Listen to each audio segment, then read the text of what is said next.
What's up, guys? Spencer here. Doing another video for you guys. We're actually in the Northwest Hobbies hobby shop. Behind the counter, going to be talking about the under the hood of my personal race car, my B6.4. Basically, my first time debuting the car on carpet. My first experience going to be going through some of the new key features, the shocks, the chassis stuff, the front end steering assembly, and all the new features going inside. So we're going to take off the body here. Gonna be showing you guys what we got going on. And so basically, right where you see off the get-go, I have this whole car outfitted with the Savox servo. I got my Futaba new receivers, the Hobbywing G2S speed control, the ProTech RC 4800 battery, and the Hobbywing 5.5 turn motor, and then of course the ProTech RC motor fan. One of the cool things that this particular kit that we've added to some of the key features are the front and rear shocks. This is something that we've been testing for about a year now, and what we've been finding with the shock diameter going from a 12 millimeter to a 13 millimeter, and designing the spring size of how much more consistent it is under landing, jumping, and basically performance in the corners and how it affects the rumble strips and rolling through like really high speed sections, especially for I'm also running them in four-wheel drive currently at the moment. So for particularly for a heavier car, how much more it's settled and the easy to drive aspect of just hucking it further under landing, and just the comfort that it brings to the table versus the 12 millimeter shocks. It's definitely going to be an industry changing, and I'm glad that we did our homework and made it happen. So that's basically one of the biggest key factors with the shocks. It's something that a lot of the guys here from the team have been liking. We'll go into the new kind of chassis design here. You can kind of tell that the rear chassis is a little bit more slim back here and more slim here on the front. We kind of changed a little bit of the flex of the chassis and kind of the key particular spots on the chassis for rolling.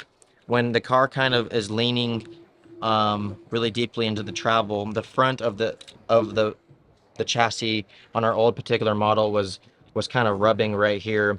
As you can see, there's not very many carpet marks for the chassis scrub, and that's something that really fixed a lot of the cornering problems that you were having at the end of the straightaway. It doesn't catch nearly as much, and again, with when you would land, the rear would also have the same effect. So we kind of fixed that.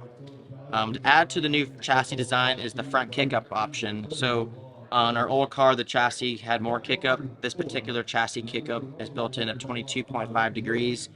So we have a little bit more options that we've never had ever with the Team Associated two-wheel drive vehicles on the market. It's going to be a whole new learning experience for us. So right now I'm running the 22.5 bulkhead or chassis kick-up. I'm running the zero aluminum. As you can see, the aluminum style bulkhead here. And then I'm running 2.5 caster insert, which means my total kick-up is 25 degrees. So this is something that we've never really had the ability to achieve with the tires being more centered around the kick-up. And when you're adjusting the kick-up bulkheads, the hinge pins stay in the center point of the same roll center. So the precision that we've kind of been able to develop around with the kick-up options is definitely something that is completely going to be changing the game as far as tuning options. So with the old model, I was running the 25 bulkhead, 2.5 caster, and I had to like raise and lower the bulkhead, or raise and lower the steering bell cranks.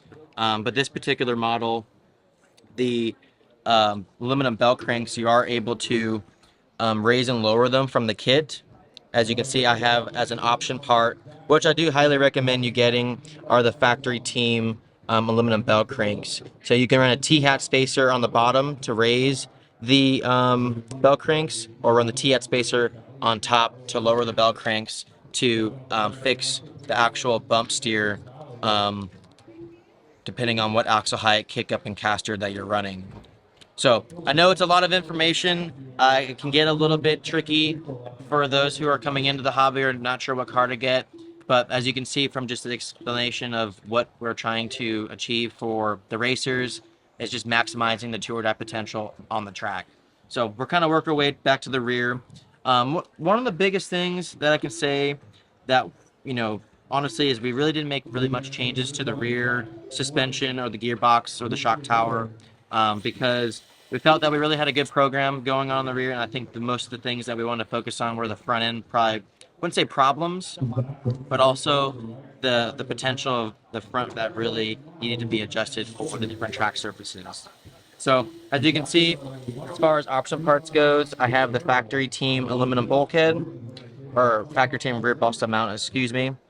I got the J Concepts fin turnbuckles, and then work our way to the front here, or the rear motor mount. Got the black factory team motor plate, and then if you really look closely, we're rocking the new, testing out some new J Concept screws. I got this thing pretty decked out with titanium. Really looking forward to seeing these on the market, hopefully soon. As far as the Aero Package goes, obviously Team Associated designed and did some testing with the body design. This particular body that comes in the kit it's not a lightweight body, so I highly recommend that you do get the option of the lightweight, depending on if you run the J Concepts bodies or if you like the stock Associated kit body. As you can see on the front end here, I am not running a front wing, which is a personal preference, probably more track dependent. So no front wing there. And then as far as the rear wing goes, I am running the 7-inch carpet rear wing. For those who probably think it's kind of crazy, is that, why are you running a 7-inch wing on carpet? You don't really need much traction. And believe it or not, the 7-inch wing has a little bit more drag, so it helps with some drag brake without really utilizing it into the speed control, but also the stability coming onto the straightaway, going through sweepers. This is all something that the 7-inch wing has a ton more of that, and my lap time just get quicker running the 7-inch wing. So this is the J Concept 7-inch the pre-mount wings that I like using, and that kind of really wraps a lot of the two-wheel drive stuff. As you can see right here, basically what you see right here, the car that I'm running out of the box, of course, minus the couple option parts that I had talked to you guys about. This is the actual kit that I'm running, the B6.4, and then of course the B6.4D is what I'm going to be building when I run on the dirt cars. So this comes with the gear diffs, the heavier weights for the carpet stuff, and the sway bars, and you're good to go. So again, if you guys have any questions, I really appreciate you guys tuning in to watch this video. If you haven't already, subscribe or like the video, and hopefully this kind of narrow things down on the new B6.4. And yeah, that's about it. I appreciate you guys watching, and we'll see you guys at the track picks.